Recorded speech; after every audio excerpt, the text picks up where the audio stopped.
Hi, everybody. My name's TJ. I tell stories.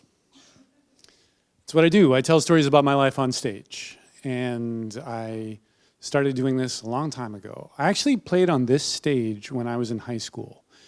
In grade 11, I was in the Vancouver Drama Festival.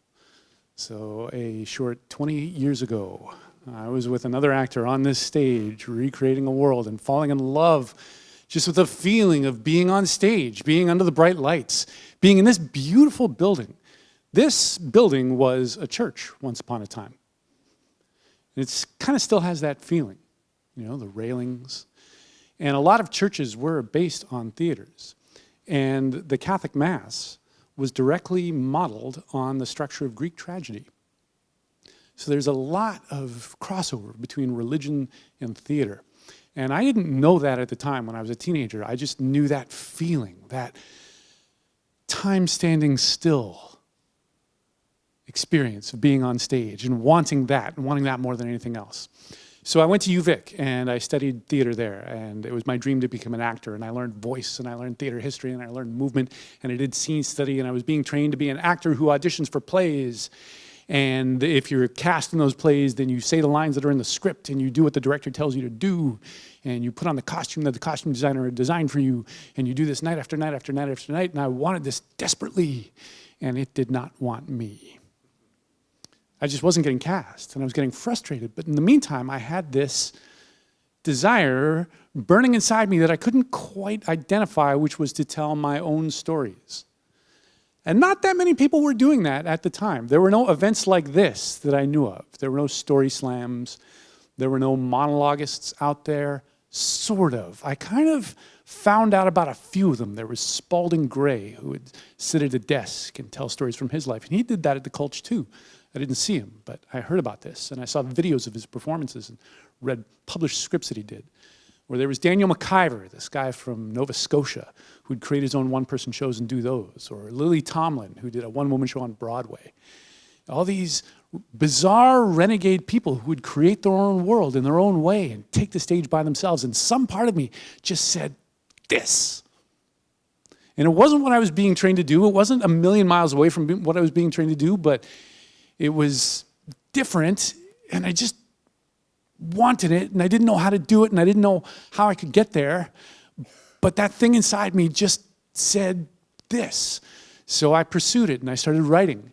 And there were no places to do a story for 13 minutes or for 5 minutes. So instead, I applied to fringe festivals. And fringe festivals happen all over the world. They're theater festivals that are open invite festivals. They're unjuried. So you don't have to audition to get in. You don't have to submit a script. You don't have to be part of the in crowd.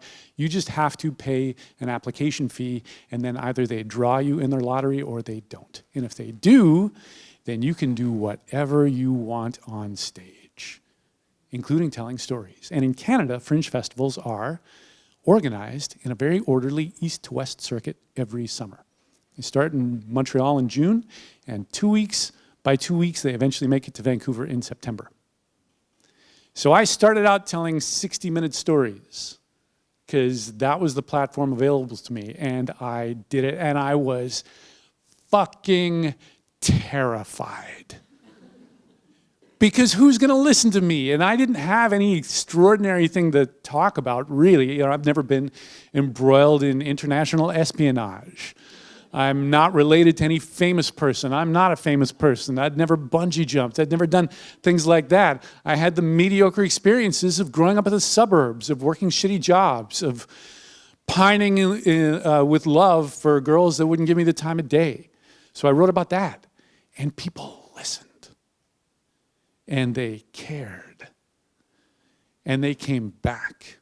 And that's when I learned the first lesson about telling stories, which is trust your story. Trust that it's interesting. Trust that it's worth telling. Trust that people will want to hear it. So I did this summer after summer after summer, and I built a following. So I'd come back to a given fringe in a given city, and there would be people there who remembered me from the year before or 3 years before, and they would come back. And the media knew me, and the the locals. Fringes put you up in somebody's house. You're not in a hotel. And I would cultivate relationships with people who had a guest room and they'd invite me back. And I had favorite restaurants in different cities and favorite bookstores in these different cities. And fringe festivals are very egalitarian. You know, like you have to pay to be part of these festivals. You have to pay to get there. The money that you're making is your box office. But there's no VIP section. There's no stage door. If somebody wants to meet you, they can very easily. And the venues are all in a compact neighborhood, so you're walking in between venues. And actually, more than performing, what you're doing is promoting your show. You're slapping up posters on walls. You're handing out flyers to people in lineups. You are coming up to people and say, hi, this is who I am. This is what my show title is. This is what I do. Are you interested in coming and seeing it? So a lot of vulnerability in that. You know, first of all, just in approaching strangers and making eye contact and having a conversation with them, the gist of which is, please come and see me. I am worth your time, attention, and money. Much less for the people that do show up than delivering on that. But as I did this, and as people got to know who I was, people would approach me on the street and uniformly say nice things. They would compliment me on my show. They would say how much they related. They would say how they'd always wanted to tell stories of their own, or they would give me one of my lines back. You know, some phrase that I had in my show would become a catchphrase with them and their partner or their friends. And it was all very flattering and it was very nice. And yet the more it happened, a very bizarre thing happened, which was some part of me weaseled its way in and sucked the joy out of it. And I believed all the nice things people were saying about me. I didn't think that they didn't know what they were talking about. And I believed that I had good stuff to offer. You know, I've known performers who, no matter how much love and applause and laughter they get, think that they are phonies. That's not what was happening with me. What was happening with me was, even in the midst of having a conversation with a friend or with a stranger who was showering me with love and compliments, some part of me would say to me, you don't belong. As many times as I'd be invited to the beer tent where everybody hung out, or the bar where everybody went, or the coffee shop where everybody went, the bigger part of me would say, don't go. Nobody really wants you there. Or if you do go, you're not going to relate. There's a commonality that all these people have. There's a relationship they have that I don't have access to. And you know what? I don't even want it. And I believed these things. I took it to be the truth. And the more successful I was, the less enjoyment I had out of it. And I was trapped in this world because this was my job. I didn't have a day job anymore. It's how I made my living. My year was oriented around doing these tours and coming up with a new show every year and preparing for the tour, doing the tour, decompressing from the tour, preparing for the tour, doing the tour, decompressing from the tour. And I was on this hamster wheel, and the more I did it, the more miserable I was, even though I was as successful as somebody could be. Which taught me the second lesson that I learned from telling stories, which is that your story will not save you. It is good to claim it. It is good to own it. It is good to share it. And that's not enough. So as I looked for an exit from this world, in my mid-30s, I stumbled into personal work. I'd never been in therapy, but I went through a particularly bad breakup, and then I went into therapy and discovered, hey, that's not a bad thing. And then I discovered the Enneagram. Yeah, a few people have heard of that. It's spelled E-N-N-E-A gram. It's a personality typology that posits there being 9 basic personality types in the human species, and I wanted nothing to do with that. Because I treasured my individuality. My whole career and my personality is predicated on my individuality. I tell stories that are unique to my life. You're going to put me in a box? You're going to tell me I'm one of 9? Fuck that. But my friend who was into the Enneagram is very forceful and powerful, and he said, fuck you, take the test. Like, yeah, fine. And he had this book, and I did the test, and then it brought me to my type, which is the individualist. The type that particularly prizes their individuality. And as threatened as I was by being put into a slot 1 out of 9, there was another part of me that said, somebody understands. somebody who's never met me, never seen my shows, is describing me better than I could ever describe myself, and I describe myself for a living. So I dove into the study of the Enneagram. And what I discovered is that the 9 personality types are very elaborately detailed, and they describe your characteristics of your personality, and they describe what you're like under stress, and they describe what you're like at your best and what you're like at your worst. And all of that is valuable. And yet that's not the reason to study it. The underlying theme of the Enneagram is that your personality isn't the real you. It might seem like it is. If somebody asks you to describe yourself, you'll probably come up with a series of adjectives that describe your personality. But there's something realer beneath your personality. Your personality sits on top of that like a coat of armor to get your needs met. Early in life, we discover that we're able to do certain things, and if we do those things, that gets our needs met. Maybe one person's thing is to be forceful and powerful. Maybe somebody's thing is to be caring and to take care of everybody else's needs. And maybe somebody else's thing is to turn invisible. But we do these things, and we get good at them, and we do them again and again and again, but that's not who we really are. Another aspect of personal work I got into was the writings and theories of Dr. Gabor Mate, a Vancouver-based author, physician, and activist who's written 4 books which have the common theme that trauma and pain in early life, if it is unprocessed, if it is still within us, wreaks havoc in our adult lives in a multitude of ways, maybe addiction, maybe ADD, maybe autoimmune disease, a number of different things. And these books and these ideas hit me right in the heart. And I ended up doing a 1-person show about my exploration of Gabor Mate's work and the Enneagram.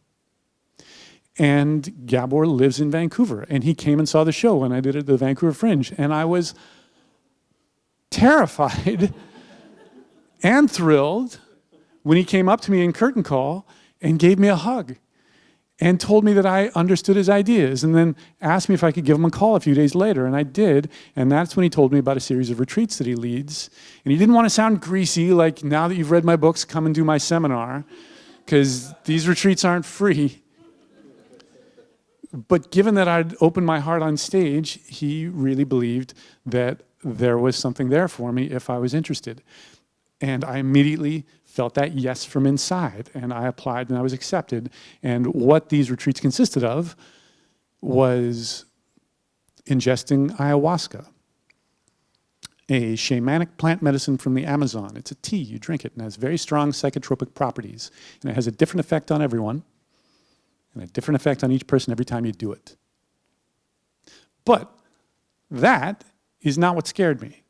What scared me was that the ayahuasca ceremonies were predicated on group therapy. And being in a room with 26 people sitting in a circle talking about our feelings was far more terrifying to me than drinking a psychotropic brew that often induces diarrhea and vomiting before giving you otherworldly visions. Well, the group therapy wasn't necessarily what I was thinking. Nobody had to do trust falls or skits or role-playing or anything like that. What it was Gabor dialoguing with people one at a time in the circle. So we're all witnessing him doing this with everybody else. And if you have a question while he's dialoguing with someone, you're perfectly welcome to ask or make a comment. And what he did was what he now calls compassionate curiosity, which was simply to dialogue with someone about their story, about their life, about what's going on with them, and ask questions. And I watched him do this again and again, like it was a superpower, is he would interrupt somebody's story compassionately. He would disrupt it. And we would help them understand something that they had never thought about in relation to their life before, but that they could never deny, that they couldn't deny, that we'd seen this happen in front of the group. And of course, as he's asking people questions, you can't help ask these questions to yourself. So within this safe, compassionate context, as we all got to know each other on a very intimate level, I divulged something I had never told a single person, not my therapist, not my girlfriend, not my best friend, nobody, which is that I have intrusive visions. And I wasn't able to describe it as succinctly as that because I didn't know that it was a thing. I thought it was just some aberration of mine.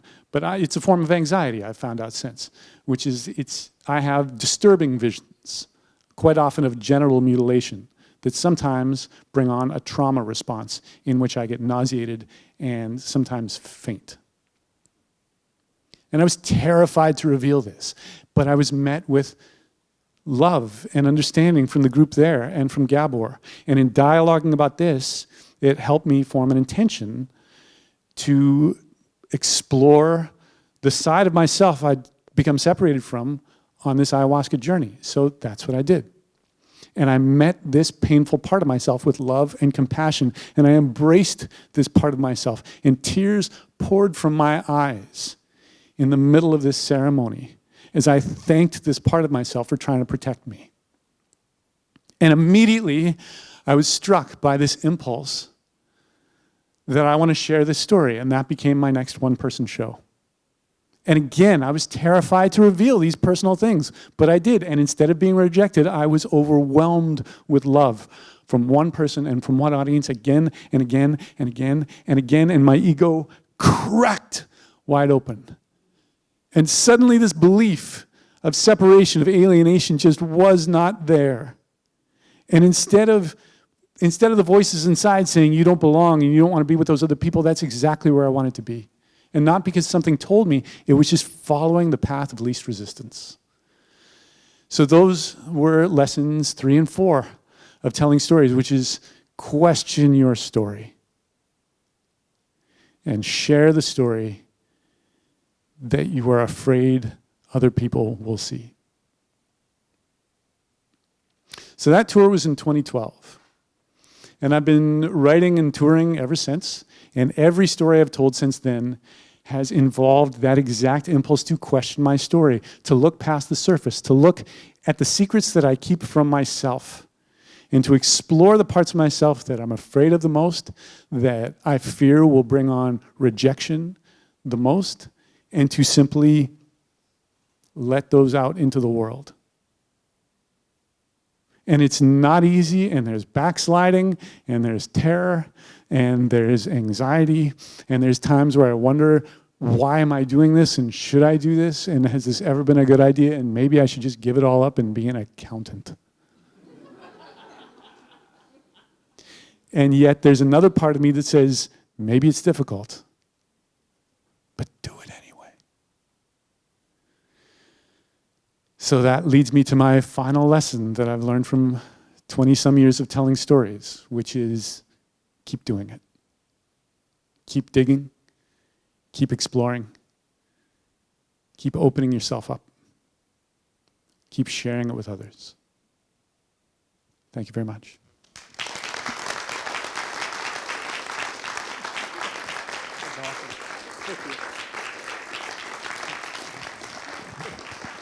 TJ Dawe, everyone.